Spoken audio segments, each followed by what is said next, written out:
यह है परम धन्य होने के लिए उपाय, प्रिया प्रीतम के अनुराग रस में डूबने का उपाय, कि जो प्रिया प्रीतम के अनुरागी भक्त जन हैं, रसिक जन हैं, उनकी चरण रज लेकर के मस्तक पर धारण करो। उस चरण रज से अपने शरीर को अभिषिक्त करो। बिना महत पाद रजोभिषेकम, बिना महापुरुषों की चरण रज से अभिषिक्त हुए तुम इस प्रेम रस को प्राप्त नहीं कर सकते। अकिंचना नाम न वृणीत यावत, अकिंचन महापुरुषों की चरण रज का जब तक अभिषेक नहीं करोगे तब तक प्रभु का तुम वर्ण करने का भाव ही नहीं ला पाओगे कि हमारे प्रिया प्रीतम। बार बार कहते हैं रजरानी को पूरे मस्तक पे लगाओ, भाग्य बदल जाएंगे। ये पाउडर लगाने से, चिकनाहट लगाने से तुम्हारा दुर्भाग्य नहीं बदलेगा। रजरानी तुम्हारे भाग्य का लेख मिटाकर वृंदावन में शरीर छूटने का प्रारब्ध रच देगी। जय श्री भट्ट धूल धूसर तन यह आशा उर्धार। आप इसे खिलवाड़ ना समझें। आप ये जो भर मस्तक रज लगाते हैं, ये प्रारब्ध रेखा को मिटा करके, क्योंकि किसी के प्रारब्ध में नहीं लिखा कि तुम वृंदावन में मरोगे। ये प्रारब्ध वृंदावन की रजरानी बनाती है। जाओ, भाग्य रेख को मिटा करके अखंड वृंदावन वासी और प्रिया प्रीतम के उपासी और इसी रज में शरीर छोड़कर निकुंज जाओ। ये रजरानी प्रदान करती है, पर दुर्भाग्य नहीं स्वीकार कर पाते। शरीर की इतनी प्रीता है, बस ऐसी। किसको दिखाना चाहते हो? अरे आग में जलेगा शरीर जिसको तुम बहुत प्यार कर रहे हो। इसी जन्म में तुम्हें पता चल जाएगा शरीर तुम्हारा कितना दुश्मन है, कितना भयानक कष्ट देने वाला है शरीर तुम्हें इसी जन्म में पता चलेगा। कोई भी यहां से ऐसे नहीं जाता है, दंड भुगतना पड़ता है। ये दंड है शरीर। अगर उद्दंडता की तो और भोगोगे, और अगर इसे दंड की भांति प्रभु के चरणों में समर्पित कर दोगे तो निहाल हो जाओगे। बातें अभी समझ में नहीं आ रही, क्योंकि पहले सुकृतों का नाश होने दो। जब तुम्हारे दुष्कृत आएंगे तब हमारी बात तुम्हारी समझ में आएगी, अभी नहीं समझ में आएगी। ये अहंकार विपत्ति रूपी औषधि से ही ठीक होता है। ये अहंकार तुम्हारी जब परिस्थिति प्रतिकूल होगी तब डाउन होगा, तब समझ में आएगा। अभी तो सुकृत का भोग भोग लो, इसलिए तुम्हारी समझ में नहीं आएगा। जब तुम्हारे दुष्कृतों का फल आएगा फिर तुम्हें बातें याद करना, तो ये बात चढ़ जाएगी। इसलिए कुंती जी कहते हैं, मुझे अनुकूलता नहीं, विपत्ति चाहिए। पग पग पर विपत्ति चाहिए, क्योंकि ये विपत्ति ही आप में स्थित रखती है। ये संपत्ति आपसे विमुख कर देती है। तीन रसिकन की चरण रज लय लय ध्रुव शिरधार। अनुरागे जिनके भजन ते तो पैयत थोर। जिनके ही ये झलमले रस में मधुर किशोर।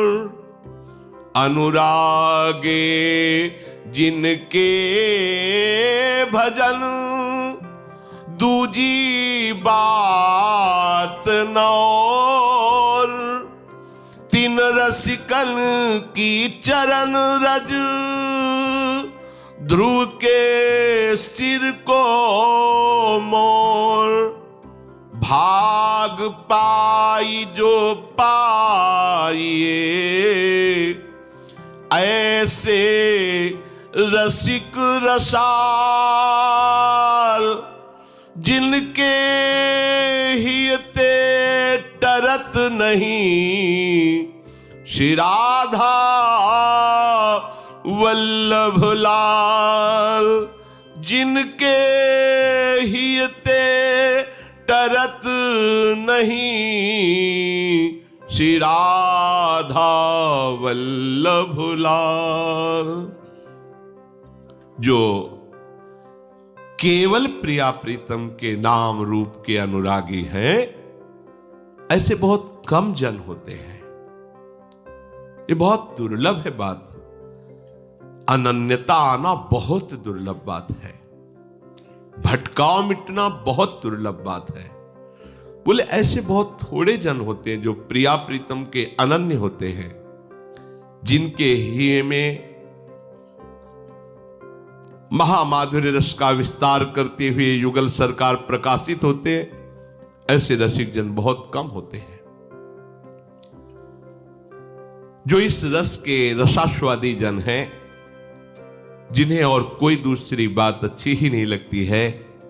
ऐसे रसिकों का संग करो, उनकी चरण रजत का सदैव अपने सिर पर धारण करने का सौभाग्य मनाओ। ये सर की शोभा है।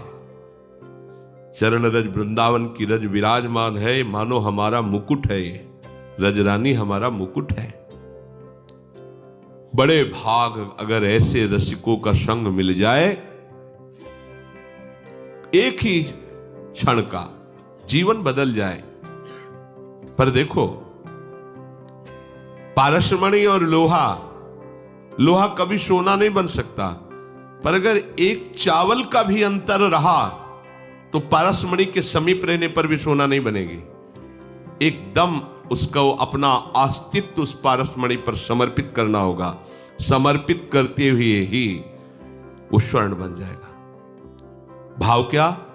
अहंकार, महत्व बुद्धि, अपनापन, निज आग्रह, ये रसिकों के संग रहते हुए भी रसिक संग नहीं हो रहा। रसिक संग तभी होगा अपना अहंकार, अपना महत्व, अपना अस्तित्व, अपना आग्रह छोड़ करके अब जो ही कहें करें हम सोई, आयुष लिए चले निज दासी, हो जाएगा। भाग पाई जो पाइए ऐसे रसिक रसाल। क्या भाग्य? बोले उसे प्रिया प्रीतम की पहचान हो जाएगी, प्रिया प्रीतम की रसरीति की पहचान हो जाएगी। प्रिया प्रीतम कैसे रीझते ये बात तो जान जाएगा रसिकों के संग से। अरु रस रीति पंथ पहचाने, तब या रस के स्वाद ही जाने। रसिक चरण रज सेवन, रसिक संग, तो इस रस रीति को पहचान जाएगा प्रिया प्रीतम की। फिर उसे इस रस का जो स्वाद मिलेगा, बस अब ये जो रस का स्वाद मिला, अब किसी के समझाने की जरूरत नहीं कि प्रिया प्रीतम के नाम के, रूप के, धाम के अनन्य होना चाहिए। अब नहीं, अब तो वो खुद हटना चाहे तो नहीं हटा सकता अपने मन को। फंस गया मन प्रिया प्रीतम के रसास्वाद।